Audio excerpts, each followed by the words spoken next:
మీ ఇంట్లో ఒక చిన్న చెదపురుగు కనిపిస్తే అదొక్కటే కాదు, దాని మీనింగ్ మీ ఇంట్లో వేల సంఖ్యలో టెర్మైట్స్ ఉండే ఛాన్స్ ఉంది. ఒక్కసారి చెదలు స్టార్ట్ అయిందంటే doors, cupboards, furniture, false ceiling అన్ని సైలెంట్ గా డ్యామేజ్ అయిపోతాయి. ఈ వీడియోలో చెదలు రాకుండా 5 పవర్ఫుల్ టిప్స్ చెప్పబోతున్నాను. ఇవి ఫాలో అవడం వల్ల చెదలు వచ్చే ఛాన్సెస్ చాలా వరకు తగ్గుతాయి. దీంట్లో ఫస్ట్ ఏంటి అంటే కబోర్డ్ షెల్ఫ్ లో బట్టలు పెట్టుకోవడానికి న్యూస్ పేపర్స్ వాడుతుంటారు. కబోర్డ్ షెల్ఫ్ లో న్యూస్ పేపర్స్ అస్సలు పెట్టకూడదు. వీటి ప్లేస్ లో ప్లాస్టిక్ మ్యాట్స్ యూజ్ చేసుకోవచ్చు.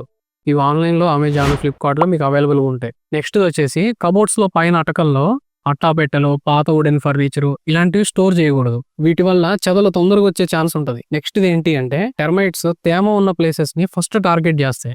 సో ఇంట్లో ఎక్కడ చెమ ప్రాబ్లం, లీకేజ్ ప్రాబ్లం లేకుండా చూసుకోండి. నెక్స్ట్ వచ్చేసి గార్డెన్ లో చెట్లకి ఇలా ఉంటే వెంటనే గార్డెన్ లో హోల్స్ చేసి టెర్మైట్ కెమికల్ స్ప్రే చేసుకోవాలి. లేకపోతే గార్డెన్ లో ఉండే టెర్మైట్స్ ఇంట్లోకి వచ్చే ఛాన్స్ ఉంటుంది.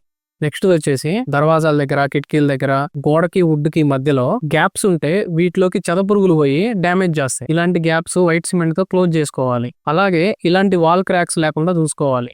నెక్స్ట్ వచ్చేసి ఇంట్లోకి గాలి, వెలుతురు వచ్చేలా చూసుకోవాలి. వారానికి ఒకసారి కబోర్డ్స్ అన్ని డోర్స్ 3 to 4 hours ఓపెన్ చేసి ఉంచాలి.